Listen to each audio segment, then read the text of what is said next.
Hello friends, this is me Priya and welcome to the daily news analysis of 7th of April 2021 and जैसा कि आपको पता है हम लोग जो ये डेली न्यूज़ एनालिसिस आपकी कवर करते हैं इसमें आपका हिंदू, आपका पीआईबी, आपका बेसिक इंडियन एक्सप्रेस एंड जितने भी इंपॉर्टेंट न्यूज़ आर्टिकल्स हो सकते हैं अलग अलग सोर्सेस से उसको हम कंपाइल करते हैं जो ना कि सिर्फ आपके यूपीएससी के लिए, आपके स्टेट पीएससीज के लिए बट बहुत सारे वनडे एग्जामिनेशंस के लिए उतना ही ज़्यादा इंपॉर्टेंट है। नाउ थोड़ा सा मैं आपको ब्रीफ कर दूँ, this is the channel name जिसको आप सब्सक्राइब कर सकते हैं #action learning #Priya Tiwari.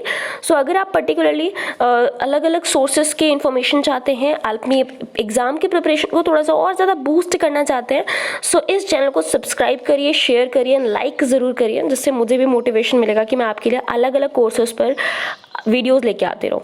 So let's start with the lecture. ये थोड़ा सा है मेरे बारे में, आप चाहें तो देख सकते हैं। सबसे पहला जो आज का न्यूज़ आर्टिकल है that is Chenab bridge. Now Chenab bridge की बात करते हैं, दुनिया का सबसे हाईएस्ट रेलवे ब्रिज माना जा रहा है, ठीक। यानी दुनिया में अगर आप देखेंगे तो सबसे ज़्यादा हाइट पर अगर कोई रेलवे ब्रिज है तो आपका चेनाब ब्रिज है, ठीक। अगर इसकी बात करते हैं तो इसका जो आर्क क्लोजर होता है, दिस इज आर्क, है ना। अगर आपने आर्किटेक्चर पढ़ा होगा, मैंने जिनको पढ़ाया उनको याद आ रहा होगा कि हमने मॉडर्न टाइम पे या फिर हमने देखेंगे तो आपके इस्लाम आर्किटेक्चर का एक इन्फ्लुएंस देखा था जिसमें आर्क शेप आपको देखने को मिलता है, इस तरीके के दरवाजे। तो जो आर्क क्लोजर है चेनाब ब्रिज का वो पूरी तरीके से कंप्लीट हो चुका है, ठीक। ये ब्रिज आपका एक रेल लिंक प्रोजेक्ट का पार्ट फॉर्म करता है जो उधमपुर, श्रीनगर, बारामूला को कनेक्टिविटी प्रोवाइड करता है। यानी उधमपुर, श्रीनगर, बारामूला इन 3 एरियाज को कनेक्ट करते हुए आपका ये चेनाब ब्रिज उसका एक पार्ट फॉर्म कर रहा है। इसके अलावा मैं आपको एक और इंपॉर्टेंट पार्ट बता दूं कि जितने लोगों ने भी आपका प्रीलिम्स का एग्जाम दिया है उनको ये पता होना चाहिए कि आपके प्रीवियस ईयर के क्वेश्चंस में क्या किया जाता था, मैप दे दिया जाता था और उस पर आपको लोकेशन लोकेट करनी होती थी। और एक बार प्रीलिम्स में आपका जम्मू एंड कश्मीर का मैप दिया गया जहां पर कुछ पर्टिकुलर प्लेसेस को मार्क करना था जिसमें से बारामूला भी एक था। सो उधमपुर, श्रीनगर एंड बारामूला को आपका चूसुल वैली, आपका पगोंग, सो ये सारी इंपॉर्टेंट चीज़ें हैं। दौलत बेग ओल्डी जो न्यूज़ में रही है तो उसको प्लेस एक बार ज़रूर आपकी मैप में मार्क कर लीजिएगा। नाउ वर्ल्ड का सबसे हाईएस्ट रेलवे ब्रिज है, ठीक, जम्मू कश्मीर में बनाया गया है, किसके द्वारा, रेलवेज के द्वारा, इंडियन रेलवेज के द्वारा। जो आपको लेंथ देखने को मिल जाएगी वो लगभग 1315 मीटर की है। एंड अगर आप देखेंगे रिवर बेड लेवल यानी जो आपकी नदी का बेड लेवल है उससे 359 मीटर ऊपर आपको देखने को मिल जाएगा, इतनी इसकी हाइट है। ब्रिज की बात करते हैं तो ये एफिल टावर, जो पेरिस का एफिल टावर है उससे भी 35 मीटर ऊंचा है। तो ये इसकी कुछ स्पेशल बेसिकली फीचर्स हैं जो आपको देखने को मिल रहे हैं चेनाब ब्रिज के। ये आप चेनाब ब्रिज का देख सकते हैं, ये आपको आर्क देखने को मिल रहा है, this is the total arc जो आप देख रहे हैं। बेड से 359 ऊपर मीटर हाइट पे आपको देखने को मिल जाएगा, ठीक। टोटल लेंथ कितनी है, ऑलमोस्ट 1.39 किलोमीटर की। नाउ नेक्स्ट आते हैं international virtual election visitors programme 2021, IVEP की बात करते हैं। ये इलेक्शन कमीशन ऑफ इंडिया ने होस्ट किया है। नाउ अब आपके लिए होमवर्क स्टार्ट हो गया है, पहला आप देख चुके हैं। दूसरा आपके लिए क्या इलेक्शन कमीशन ऑफ इंडिया आपकी कंसल्टेशन बॉडी है, अगर है तो कौन से आर्टिकल के तहत आती है, ठीक। ये आपको मुझे कमेंट सेक्शन में कमेंट करके बताना है। नाउ इलेक्शन मैनेजमेंट बॉडीज की बात करते हैं, लगभग 26 और देशों के, तो इंडिया को छोड़ के बाकी और देशों की जो इलेक्शन मैनेजमेंट बॉडीज है जैसे इंडिया की इलेक्शन कमीशन ऑफ इंडिया है वो सारे अगर आप देखेंगे तो यहाँ पर उन्होंने इस इंटरनेशनल ऑर्गेनाइजेशन में क्या किया था, पार्ट किया था। यानी जो भी आपका इंटरनेशनल समिट प्रोग्राम हुआ उसमें उन्होंने पार्टिसिपेट किया। 3 अंतर्राष्ट्रीय संगठन भी इसमें इंक्लूडेड थे।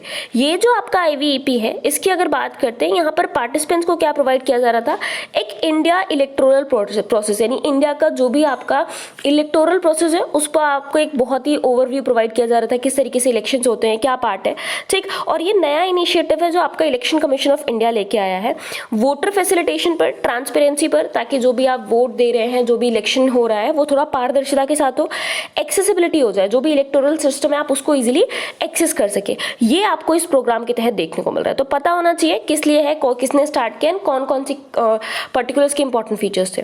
नाउ दूसरा जो हमारा न्यूज आर्टिकल है that is lab on wheels. Lab on wheels की बात करते हैं, ये दिल्ली टेक्नोलॉजिकल यूनिवर्सिटी का, ठीक, एजुकेशन पर्टिकुलर एक प्रोग्राम चलाया जा रहा है that is education reaches you scheme, ठीक है। एजुकेशन रिचेस यू स्कीम मतलब आपकी शिक्षा आप तक लाई जा रही है। तो ये जो लैब ऑन व्हील्स है ये एक कस्टमाइज्ड बस है, एक बस है जिसमें बहुत सारे फीचर्स को ऐड दिया गया है।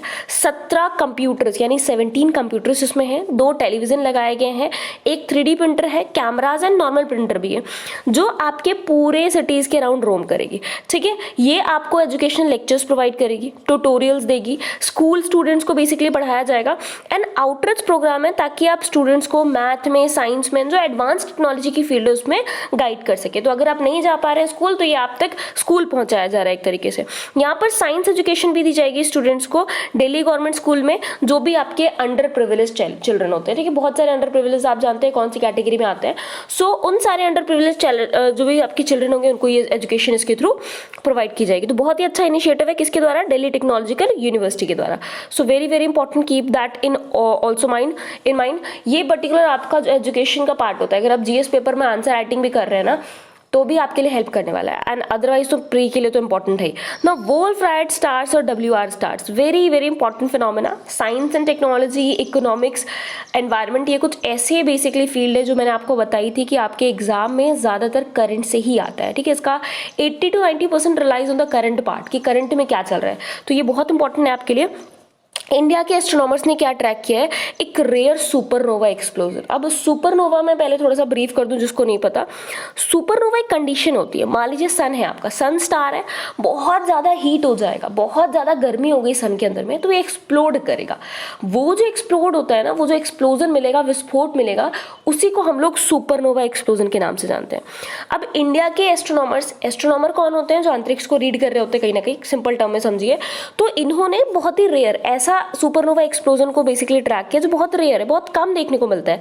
एंड इन्होंने बेसिकली क्या फाइंड आउट किया है कि ये ऐसे स्टार में हुआ है, क्योंकि मैंने अभी आपको बताया सन स्टार है, हीटिंग हो गई तो उसमें सुपरनोवा एक्सप्लोजन हुआ। एक ऐसी स्टार में देखा गया जो हॉटेस्ट माना जा रहा है, मतलब अपने आप में सबसे ज़्यादा गर्म स्टार है वो। एंड इसी को उन्होंने वोल्फ-राइट स्टार्स या WR स्टार्स के नाम से सिग्निफाई किया है। Now the rare Wolf-Rayet stars are highly luminous object 1000 times that of the sun and have intrigued astronomers for long. अगर आप रेयर वोल्फ-राइट स्टार्स की बात करेंगे तो ये आपका हाईली ल्यूमिनस है। हाईली ल्यूमिनस की बात करते हैं मतलब इसमें आपको लाइटिंग बहुत ज़्यादा मिलेगी। ठीक है, ल्यूमिनोसिटी जो बेसिक किसी की लाइट फीचर को शो करता है वो सन के कंपैरिजन में 1000 टाइम्स है। एंड यहाँ पर बहुत सारे एस्ट्रोनॉमर्स इस फील्ड को डिस्कवर करने में लगे हुए थे बहुत ज़्यादा टाइम से। This is regarding Wolff-right stars, जो आपको पता होना चाहिए। ये जो मैसिव स्टार्स होते हैं इसमें अगर आप देखेंगे तो आउटर साइड में ये आपका सन होता है, सन के आउटर साइड में अगर आप देखेंगे तो आउटर साइड में आपको हाइड्रोजन का एनवेलप देखने को मिल जाएगा, जो हीलियम के फ्यूजन के साथ में बाकी जो एलिमेंट्स होते हैं उसके मैसिव कोर को फॉर्म करते हैं। यानी आपको हाइड्रोजन का बाहर एनवेलप मिला, सेंटर में हीलियम होगा जहाँ पर फ्यूजन रिएक्शन होती रहती है ना, हीलियम कंबाइन करते रहते हैं। एंड ये जो आपको देखने को मिलता रहता है कि बाकी एलिमेंट्स भी इसके मैसिव कोर में होते हैं। सेंटर जो कोर होता है वहाँ पर हीलियम और मैसिव बहुत सारे और एलिमेंट्स होते हैं। अब ये कुछ सर्टेन टाइप्स ऑफ जो मैसिव ल्यूमिनस सुपरनोवा एक्सप्लोजन होते हैं, इससे आपको क्या मिल जाएगा? स्टार्स के बारे में हेल्प मिल जाएगी। यानी स्टार्स को अगर आप प्रूव करना चाह रहे हैं, रिसर्च करना चाह रहे हैं कुछ, ठीक, तो उसको क्या करेगा? ये आपका एक्सप्लोजन हेल्प करेगा। साइंटिस्ट ने आपका एक और चीज़ फाउंड की है कि वो जो ओरिजिनल स्टार होता है वो कॉम्बिनेशन होता है 2 स्टार्स का। ठीक है, कोई भी ओरिजिनल स्टार है वो 2 स्टार का कॉम्बिनेशन हो जाएगा। एक आपका मैसिव WR स्टार एंड दूसरा जो स्टार होता है जिसका मास आपका सन से भी कम होता है। ठीक, सो ध्यान रखिएगा, एक साइंटिस्ट का ये कहना है कि जो भी ओरिजिनल स्टार होगा वो 2 स्टार्स का कॉम्बिनेशन होता है। एक WR स्टार होता है एंड दूसरा आपका ऐसा स्टार होता है जिसका मास सन से भी कम होता है। सुपरनोवा की बात करते हैं तो ये हाईली एनर्जेटिक एक्सप्लोजन होता है जो यूनिवर्स में आपको देखने को मिल जाएगा। बहुत ज़्यादा एक्सप्लोड आपका करेगा, बहुत एनर्जी के साथ में यूनिवर्स में बहुत ज़्यादा अमाउंट में एनर्जी रिलीज होती है। लॉन्ग टर्म मॉनिटरिंग आपको देखने को मिल जाएगी ट्रांजिएंट्स में, जो आपके डोर ओपन कर देता है। ठीक है, मतलब कि अगर आप नेचर को रीड करना चाहते हैं किस तरीके से एक्सप्लोजन हो रहा है, क्या हो रहा है, तो उसको आपको हेल्प करेगा। ये जो एक्सप्लोजन है उस चीज़ को रीड करने में आपका हेल्प करेगा। साथ ही साथ कितने आपके मैसिव स्टार एग्जिस्ट करते हैं इसको भी आपको बताएगा। So this is regarding this, आपको पता होना चाहिए regarding that. Now coming to the next part, एक और चीज़ मैं आपको याद दिला दूँ फॉर द टाइम बिंग, है ना, क्योंकि मुझे याद आ गया, आई डोंट नो मैंने इंक्लूड किया है कि नहीं, बट आपका CVC न्यूज़ में था। सेंट्रल विजिलेंस कमीशन की बात करते हैं तो उन्होंने जो टर्म होता है ना कि जो कार्यकाल होता है उसको थोड़ा सा रिड्यूस कर दिया है, तो उसी के बेसिस पर न्यूज़ में है, तो एक बार इसको देख लीजिएगा सेंट्रल विजिलेंस कमीशन के बारे में। नाउ अभी हमारा जो न्यूज़ आर्टिकल है उस पर फोकस करते हैं, that is national security act. National security act की बात करते हैं, a close scrutiny of the orders by district magistrate invoking the NSA shows why draconian law is so readily invoked.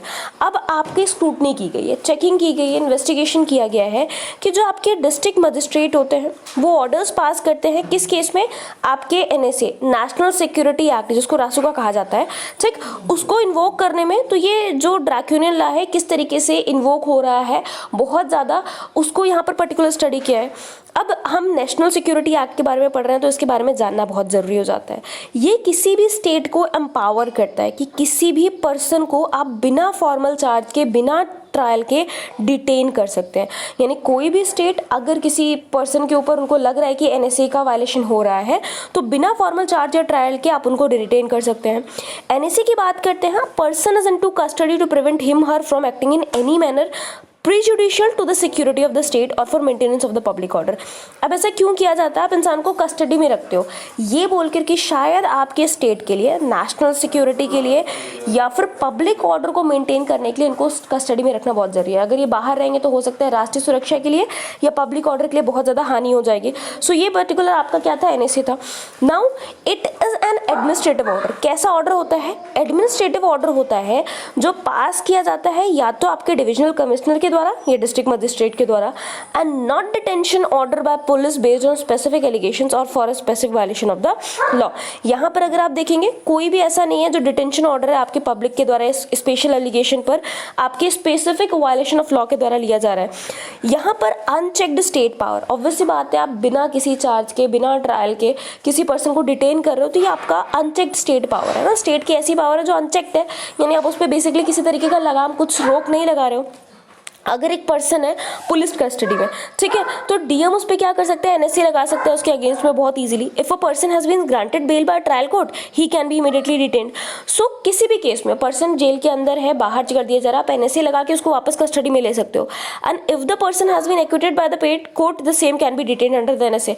अगर कोर्ट के द्वारा किसी एक पर्सन को एक्विट भी कर दिया गया कि जाइए आपको बरी कर दिया जा रहा है, रिहा कर दिया जा रहा है, आपके ऊपर से सारे जुर्म हटा दिए जा रहे हैं, आप फ्री हैं, स्टिल उसके बाद भी आप पर एनएसए लगा के आपको डिटेन किया जा सकता है। ये बहुत ही बड़ा एक ड्रॉबैक भी है, बेनिफिट भी है एनएसए का।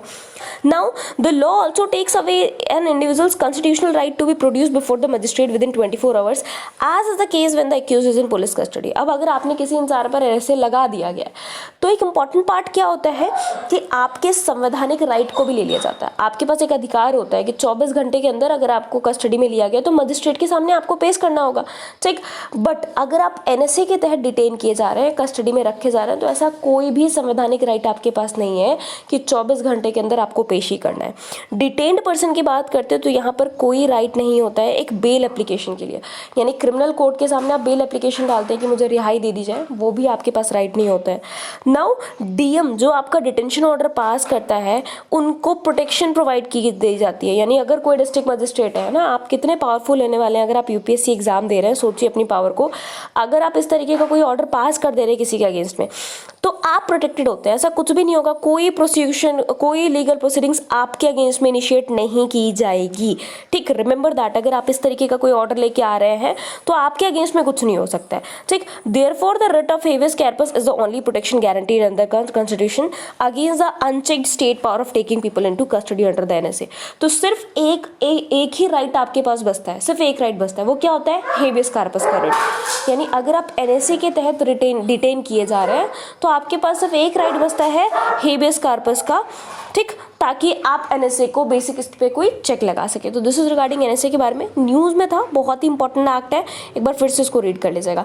नाउ अब आगे देखते हैं जो आपका दूसरा न्यूज़ आर्टिकल है, that is Babu Jagjivan Ram, very very important personality.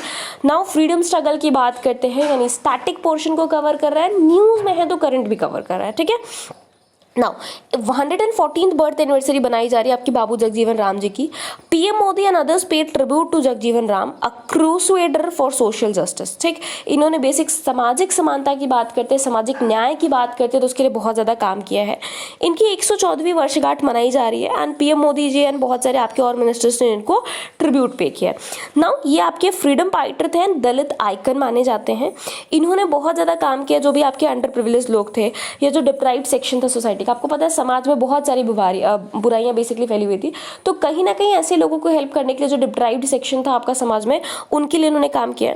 इनको पॉपुलरली बाबूजी के नाम से भी जाना जाता है ना, बाबूजी, तो बेसिक गांधी जी नहीं, Gandhi ji was Bapu ji, he is Babu ji, ठीक। तो ताकि ये पुअर एंड जो डाउन ट्रोडन आपके पीपल थे उनको हेल्प कर सके, तो ये इनका काम था बेसिकली, इसीलिए न्यूज़ में है। ये बहुत ही बेसिकली इंस्ट्रूमेंट माने जाते हैं, क्यों? क्योंकि उन्होंने इनके ऑल इंडिया डिप्रेस लीग की स्थापना की थी, एक ऑर्गेनाइजेशन जिसका मेन काम क्या था, अछूत लोग जिनको अनटचेबल्स कहा जाता था उनके लिए इक्वलिटी की डिमांड करना, है ना, समानता का बेसिकली डिमांड करना उनके लिए। एक ऑर्गेनाइजेशन था जिसका नाम जो 1935 में अगर आप देख सकते हैं, एंड बिहार लेजिस्लेटिव असेंबली में 1937 में इसको क्या कर लिया गया था, एक तरीके से इलेक्ट भी कर लिया गया था।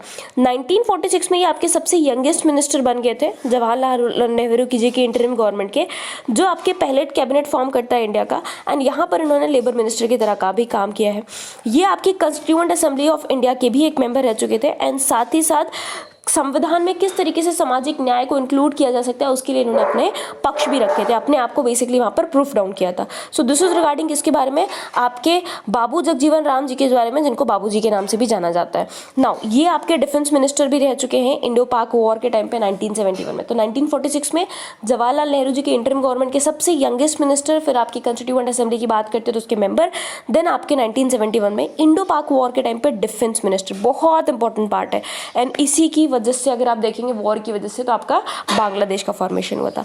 इनका कंट्रीब्यूशन ग्रीन रेवोल्यूशन भी बहुत ज़्यादा है, हरित क्रांति आपको पता है, जिससे इंडिया का जो एग्रीकल्चर है मॉडर्नाइज हुआ था, ठीक। एंड यहाँ पर ये यूनियन एग्रीकल्चर मिनिस्टर रह चुके थे, स्पेशली 1974 के टाइम पे, जिस टाइम पे ड्रॉट था आपका, एंड यहाँ पर इनको एडिशनल पोर्टफोलियो दिया गया था फूड क्राइसिस का, किस तरीके से भारत में फूड की कमी हो रही है, खाने की, खाद्य पदार्थों की, तो उससे डील करने के लिए भी इनको ये पूरा का पूरा एरिया प्रोवाइड कर दिया गया था। This is regarding this. इनकी डेथ की बात करते हैं, ये लास्ट सर्वाइविंग मिनिस्टर थे इंटरिम गवर्नमेंट के, and last surviving original member of the first cabinet of independent India.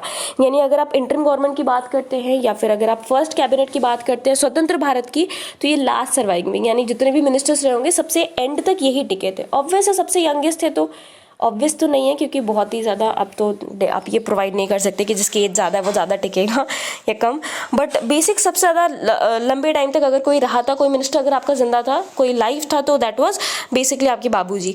Now coming to the next part आते हैं आपके government e market place portal, very very important GeM portal, सबको पता होगा कि क्या है ये।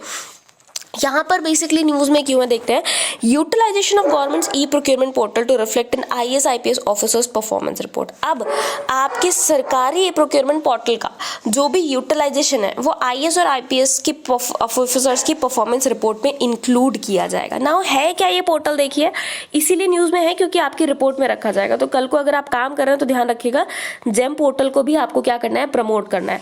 नाउ पोर्टल क्या करता है, फैसिलिटेट करता है कि आप किसी भी कॉमन यूज गुड का, आप ऑफिस में काम कर रहे हैं, वहाँ पर बहुत सारी चीज़ों की आवश्यकता लगती है, बहुत सारी चीज़ों की नीड होती है, वो सारी चीज़ आप खरीदेंगे कहाँ से, पहले प्राइवेट से खरीद के उसका बिल लगाया जाता था। सरकार ने खुद का एक मार्केट प्लेस बना रखा है जहां पर आप क्या कर सकते हैं, ऐसी चीज़ों का प्रोक्योरमेंट कर सकते हैं, उसकी खरीद कर सकते हैं अलग अलग मिनिस्ट्रीज और डिपार्टमेंट्स के द्वारा।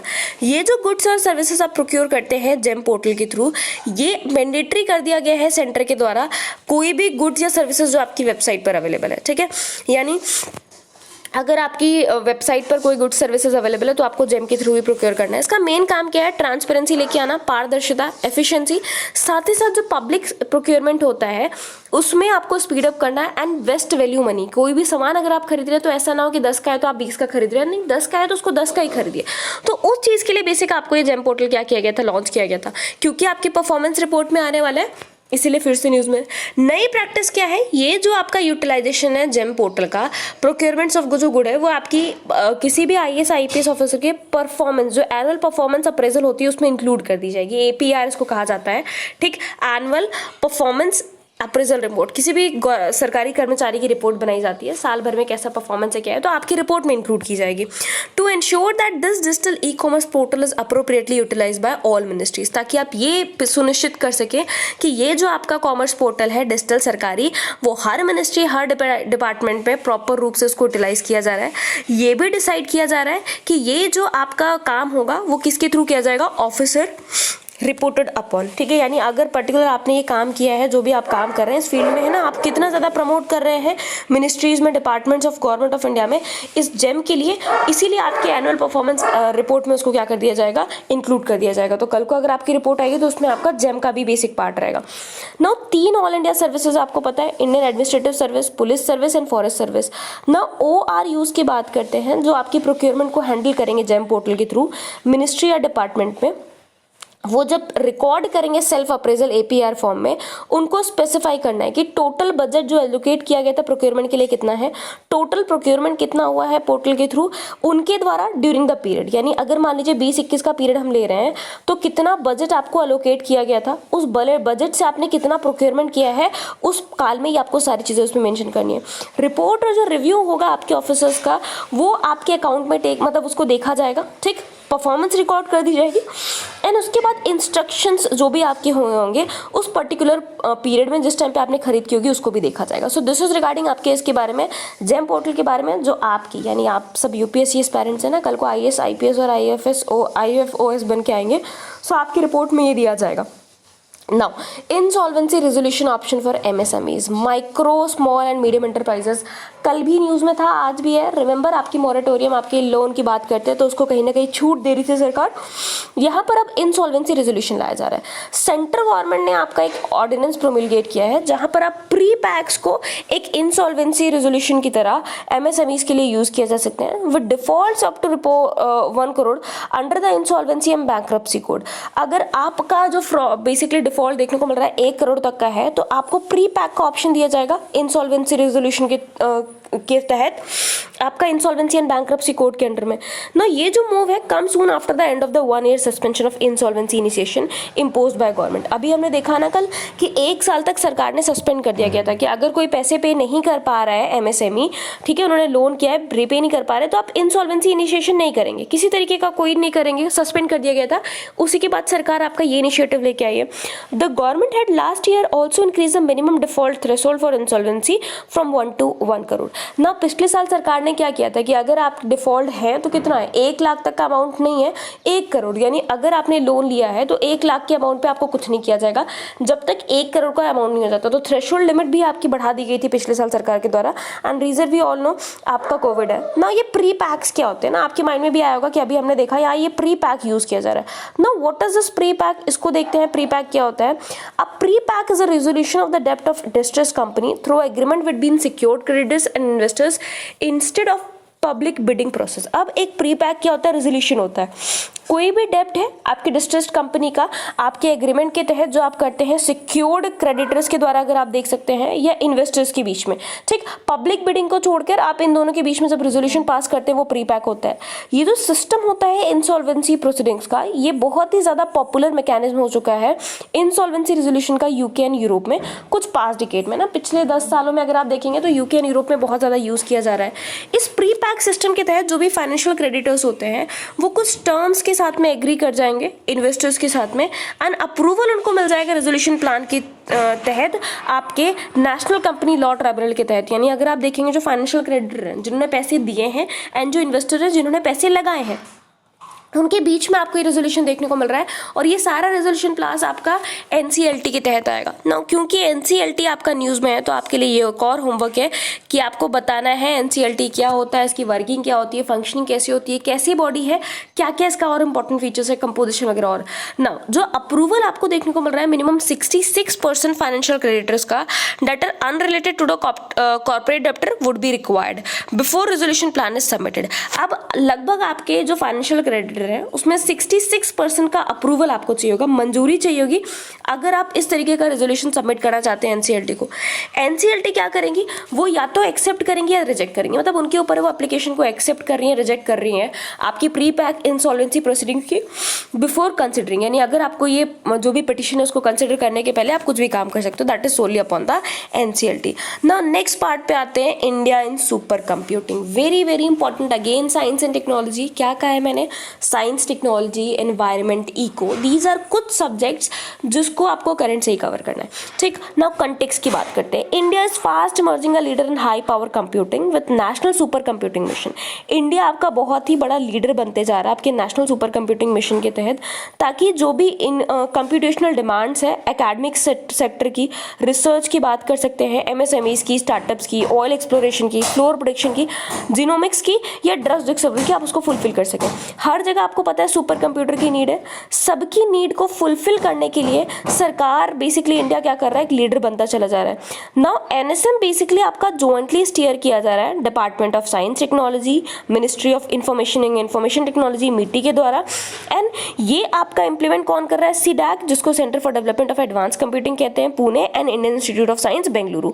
ये बहुत ज्यादा इंपॉर्टेंट पार्ट है। कोई भी मिशन लाया जा रहा है, कोई स्कीम लाई जा रही है, कौन सी मिनिस्ट्री ला रही है, कौन उसको इंप्लीमेंट कर रहा है, दोनों आपके लिए इंपॉर्टेंट है। तो आपको डीएसटी, मीटी, सीडैक एंड आईआईएससी सबके बारे में पता होना चाहिए जो आपके इंडिया सुपर कंप्यूटिंग के पार्ट में इन्वॉल्व है। नाउ नेशनल सुपर कंप्यूटिंग की मिशन की प्रोग्रेस की बात करते हैं। ये जो इंफ्रास्ट्रक्चर है ये लगभग 4 प्रीमियर आपकी अगर बात करते हैं इंस्टीट्यूशन में तो उसमें इंक्लूड की जा सके। ठीक है, लगभग आपके 4 प्रीमियर इंस्टीट्यूशन है, वहां पर ये आपका जो इंस्टॉलेशन वर्क है वो प्रोग्रेस में है। लगभग 4 में हो चुका है, 9 मोर में और ये किया जा रहा है। कंप्लीशन अगर आप देखेंगे फेज 2 का जो एनएसएम का है वो लगभग सितंबर 2021 तक हो जाएगा। एंड ये जो कंट्री की बेसिकली कैपेसिटी है कि कंप्यूटिंग पावर कितनी हो जाएगी, 16 पेटाफ्लॉप्स की। ठीक है, 16 पेटाफ्लॉप्स की अगर आप बात करते हो तो इतनी कंप्यूटिंग पावर हो जाएगी। फेज 43 की बात करते हैं जो लगभग इस साल इनिशिएट किया जाएगा। यहाँ पर हमारी कंप्यूटिंग स्पीड जो होगी वो 45 पेटाफ्लॉप्स की हो जाएगी। पेटाफ्लॉप आपकी कंप्यूटिंग स्पीड को मेजर करने के लिए यूज किया जाता है। यहाँ पर 3 सिस्टम्स होंगे, 3 पेटाफ्लॉप के ईच, एंड एक सिस्टम 20 पेटाफ्लॉप का होगा। तो इतनी कैपेसिटी आपको देखने को मिल जाएगी। ये जो आपका मिशन है इसको लॉन्च किया गया था ताकि आप रिसर्च कैपेसिटीज को, कंट्री की कैपेसिटी को बढ़ा सके सुपर कंप्यूटिंग ग्रिड के साथ में, साथ ही साथ जो नेशनल जो नॉलेज नेटवर्क है आपका बैकबोन की तरह उसको भी बूस्ट कर सके। सो ये आपका सिंपल पार्ट बता रहा है नेशनल सुपर कंप्यूटिंग मिशन के बारे में। नाउ एनएसएमए की बात करते हैं। ये आपका सेट कर रहा है ग्रिड को आपकी सुपर कंप्यूटिंग फैसिलिटीज के द्वारा, यानी आपको एक ग्रिड पैटर्न प्रोवाइड कर दिया जाएगा जिसके थ्रू आपको अलग अलग जगह पे नेटवर्क मिल जाएगा, कनेक्टिविटी मिल जाएगी, चाहे एकेडमिक के पार्ट में हो, रिसर्च के पार्ट में हो, कहीं पर भी देखने को मिल जाएगा। इसका थोड़ा सा पार्ट अगर आप देखेंगे तो वो इम्पोर्ट किया जा रहा है अब्रॉड से, एंड थोड़ा पार्ट इंडिजिनसली, यानी थोड़ा बाहर से मंगाओ, है ना, थोड़ा खाना घर पे मंगाओ स्विगी वाला, एंड थोड़ा बाहर से मंगा लो, तो वही पार्ट इसके साथ भी किया जा रहा है। ये जो सुपर कंप्यूटर अभी तक इंडिया में डेवलप किए गए उसको देखते हैं। सबसे पहले परम शिवाय, है ना, नाम भी बहुत प्यारा सा है, परम शिवाय। ये पहला सुपर कंप्यूटर है जो इंडिजिनस अपने देश में ही इसको असेंबल किया गया था, इंस्टॉल किया गया था आईआईटी बीएचयू में। उसके बाद परम शक्ति, परम ब्रह्मा, परम युक्ति, परम संग्राहक, है ना, मंत्र चल रहा है, परम शिवाय, परम शक्ति, परम ब्रह्मा, परम युक्ति, परम संगणक। ये पर्टिकुलर आपके क्या है, अलग अलग सुपर कंप्यूटर्स देखने को मिल रहा है जो IIT Kharagpur, IISER, Pune, JNCASR, and अगर आप देख रहे हैं बेंगलुरु, आईआईटी कानपुर में क्या किया गया, रिस्पेक्टिव रूप से वहां पर इंस्टॉल किया गया। तो एकेडमिक एंड रिसर्च के लिए मेन काम इनको सेटअप किया जा रहा है। दूसरा जो हमारा इनिशिएटिव है दैट इज E9 इनिशिएटिव, बहुत ही इंपॉर्टेंट है ये भी। कंसल्टेशन मीटिंग आपकी की गई है एजुकेशन मिनिस्टर्स की, लगभग 9 कंट्रीज की, एंड इसको E9 इनिशिएटिव के नाम से जाना जा रहा है। ये जो कंसल्टेशन है ये पहला है आपका 3 फेज प्रोसेस का, जहां पर आप को क्रिएट करेंगे। ठीक है, एक इनिशिएटिव लेके आएंगे। किसके लिए इनिशिएटिव होगा, डिजिटल लर्निंग के लिए, स्किल्स के लिए, मार्जिनाइज जो चिल्ड्रन होंगे, यानी जो आपके ऐसे लोग जिन तक एक्सेस नहीं पहुंच पा रहा है, जो डिजिटल बेसिकली एजुकेशन को एक्सेस नहीं कर पा रहे, ठीक, सीमांत जो बेसिकली आपके चिल्ड्रन हैं, जो यूथ हैं, और स्पेसिफिकली गर्ल्स के लिए, क्योंकि उनको एजुकेशन नहीं मिल पाती, तो उनके लिए इनिशिएटिव आपका क्या किया जा रहा है, लाया जा रहा है। ये है क्या, इसका मेन काम क्या है कि आपको रिकवरी करनी है। आपका जो सस्टेनेबल डेवलपमेंट गोल की बात करते हैं 4, उसको आपको जितनी जल्दी से जल्दी रिकवर करना है, एक्सेलरेट करना है बाय ड्राइविंग रैपिड चेंज, यानी जो आपका एजुकेशन सिस्टम है उसमें आपको चेंजेस लेके आना है। जो भी आपका शिक्षा तंत्र चल रहा है भारत में या किसी भी कंट्री में, उसमें आपको चेंज करना है। एंड ये आपका 2020 का जो ग्लोबल एजुकेशन मीटिंग प्रायोरिटीज थी उसके गोल्स को फुलफिल करने के थ्रू, यानी जो भी आपको चेंजेस लेके आने थे, टीचर्स को सपोर्ट करना है, इन्वेस्टमेंट स्किल्स में कुछ प्रमोशन करना है, डिजिटल डिवाइड को कम करना है ना। आपके बेसिकली अमीर लोग हैं या फिर ऐसे लोग हैं जिनके पास सिस्टम बहुत ज़्यादा है तो उनके बच्चे बैठ के फ़ोन पे पढ़ लेना। जो गरीब लोग हैं उनके पास बच्चे सिर्फ स्कूल में जा सकते हैं, तो वो कैसे पढ़ेंगे। तो ये डिजिटल डिवाइड था, हमने पिछले साल डिस्कस किया था कोविड-19 में।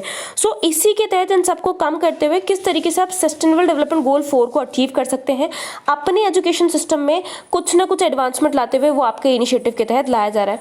पार्टिसिपेंट्स कौन है? आपके यूएन के द्वारा इसको स्पेयरहेड किया जा रहा है। इसमें 9 कंट्रीज आपकी हैं, Bangladesh, Brazil, China, Egypt, India, Indonesia, Mexico, Nigeria and Pakistan. तो ये 9 कंट्रीज इसमें इंक्लूड की जा रही है। बेनिफिट क्या है? यहाँ पर आपका जो एस्टैब्लिश पार्टनरशिप है E19 कंट्रीज का, वो अलाउ करेगा इन 9 कंट्रीज को अपॉर्चुनिटी, ताकि आप ग्लोबल इनिशिएटिव लेके आ सके, प्रोग्रेस कर सके, यानी जो भी आप बेसिकली कुछ प्रोग्रेस कर रहे हैं उसको और एक्सेलरेट कर सके, बढ़ा सके डिजिटल लर्निंग में, स्किल्स में, ताकि आप सस्टेनेबल डेवलपमेंट गोल 4 क्या है आपका SDG 4? Quality education. लोगों को आपको क्वालिटी, क्वांटिटी नहीं है कि 10 लोग पढ़ रहे हैं, 9 लोग पढ़ रहे हैं, वो अच्छे से पढ़ रहे हैं, 9 लोग पढ़ रहे हैं, सबके पास अगर आप डिजिटल एजुकेशन प्रोवाइड कर रहे हैं, डिस्टेंस लर्निंग, तो सबके पास आपको ये मिल रहा है, ये आपको प्रोवाइड करना है, ये आपको यहाँ देखने को मिल जाएगा। तो आपको सस्टेनेबल डेवलपमेंट गोल 4 की बात करते हैं क्वालिटी एजुकेशन पे, वहां पर आपको ये चीजें प्रोवाइड की जा रही हैं। दिस इज रिगार्डिंग किसके बारे में? आपके E9 के बारे में, यानी आपके गोल 4 को अचीव करना इसका मेन काम है। No forest fires in the spring and their frequency throughout this year. बहुत इंपॉर्टेंट टॉपिक होता है। ऑस्ट्रेलियन फायर से लेकर 1990 से आपका ये question UPSC pre and mains में आता रहता है। तो 2021 की स्टार्टिंग की बात करते हैं तो यहाँ पर बहुत सारे सीरीज, 1-2 नहीं, आपको सीरीज में फॉरेस्ट फायर, जंगल आग देखने को मिल रही है। Himachal Pradesh, Nagaland, Manipur border, Odisha, MP and Gujarat में। यहाँ पर बहुत सारी वाइल्ड लाइफ सेंचुरीज भी हैं। तो आपके जंगल के साथ साथ आपके बहुत सारे फ्लोरा एंड फौना दोनों अफेक्ट हो रहे हैं। अप्रैल मई के सीजन की बात करते हैं, जब आपका फॉरेस्ट फायर बेसिकली बहुत मतलब कंट्री के बहुत सारे हिस्सों में आपको देखने को मिल जाएगा। बट यहाँ पर अगर आप देखेंगे तो आपको कुछ ज़्यादा ही देखने को मिल रहा है ना। जो यूजुअल कंडीशन होती है उत्तराखंड की अगर बात करते हैं तो वहाँ पर जो फॉरेस्ट फायर मिलता है उससे ज़्यादा फ्रिक्वेंट आपको देखने को मिल रहा है। और ये पर्टिकुलर इस साल आपको विंटर में भी देखने को मिला है। क्यों हुआ है? क्योंकि मानसून बहुत वीक था, मतलब बहुत ज़्यादा बारिश नहीं हुई, तो ज़मीन सूखी रह जाती है। ड्राई में बेसिक आपको पता ना, कोई गीला पत्ता है उसको अगर आप आग लगाएंगे, गीली लकड़ी पे आग लगाएंगे फायर, तो वो जल्दी नहीं पकड़ेगी। बट सूखी है तो जल्दी बेसिकली फायर कैच कर लेगी। तो मानसून वीक था, इसकी वजह से ड्राई सॉइल थी, इसी वजह से बहुत ही फ्रिक्वेंट फायर्स आपको देखने को मिल रहे हैं उत्तराखंड के रीजन में या बाकी जगहों पर। नाउ अब पर्टिकुलर इंडिया के फॉरेस्ट की बात करते हैं कि इंडिया के जो फॉरेस्ट है कितना ज़्यादा खतरा है उनको फॉरेस्ट फायर से। सबसे पहले ज़्यादातर वल्नरेबल, कुछ खतरे वाले इलाकों की बात करिए, नॉर्थ ईस्ट एरियाज़ को बात करिए, सेंट्रल इंडिया की बात करिए, सबसे ज़्यादा खतरे वाले एरियाज़ बन जाते हैं। एक्सट्रीमली प्रोन एरियाज़ की बात करिए तो आप आसाम को देखिए, मिजोरम, त्रिपुरा, ये एक्सट्रीमली प्रोन है, यानी यहाँ पर भी फॉरेस्ट फायर लगने के चांसेस बहुत ज़्यादा हैं। फिर वेरी हाईली प्रोन कैटेगरी की बात करिए, ऐसे स्टेट जहाँ पर फॉरेस्ट बहुत ज़्यादा है वो वेरी हाईली प्रोन कैटेगरी में आते हैं। आंध्र प्रदेश, मणिपुर, मेघालय, मिजोरम, नागालैंड, ओडिशा, महाराष्ट्र, बिहार एंड उत्तर प्रदेश। कुछ एक्सट्रीमली प्रोन कैटेगरी में आते हैं जैसे वेस्टर्न महाराष्ट्र, साउदर्न छत्तीसगढ़ की बात करिए, तेलंगाना, आंध्र प्रदेश की बात करिए, सेंट्रल ओडिशा, ये एक्सट्रीमली प्रोन फॉरेस्ट हॉटस्पॉट में आ जाते हैं ना। ये जो हाईली प्रोन है, ये मॉडरेटली प्रोन कैटेगरीज की बात करते हैं तो लगभग टोटल फॉरेस्ट कवर का 26.2% फॉर्म करते हैं, जो लगभग 1,72,000 स्क्वायर किलोमीटर के बराबर है। सो this is regarding forest fire के बारे में, बहुत ज़्यादा इंपॉर्टेंट है, तो इसको एक बार देख लीजिएगा। रीज़न आप देख चुके हैं, क्या रीज़न था? Week monsoon. नाउ ये आपके इंपॉर्टेंट न्यूज़ आर्टिकल्स थे आपके 7 अप्रैल 2021 से रिगार्डिंग। अगर आई होप सो आपको समझ में आ गया होगा, एंड अगर समझ में आ गया है तो people do like, share and subscribe the channel. ठीक है, जितना आप शेयर करेंगे, ठीक है, जितना सब्सक्राइबर्स और रहेंगे, जितना पर्टिकुलर लाइक आप करेंगे, जितना कमेंट अच्छे से करेंगे, उतना मेरे को मोटिवेशन मिलेगा कि मैं आपके लिए और वीडियोस बनाऊँ। एंड अगर आपको कुछ लग रहा है कि चैनल इस वीडियोज़ में कुछ और इंक्लूड करना चाहिए, कुछ डिलीट करना चाहिए, तो मुझे कमेंट सेक्शन में कमेंट करके अपना जो भी ओपिनियन उसको ज़रूर बताइए, सो दैट बेसिकली मैं उसको ठीक कर सकूँ या उसको अमेंड कर सकूँ, एंड आपके लिए थोड़ा सा और ज़्यादा रोबस्ट तरीके से आपकी एनालिसिस लेके आ सकूँ। सो this is a channel Excel Learning, #Priya Tiwari. Do subscribe and like the channel. Thank you everyone.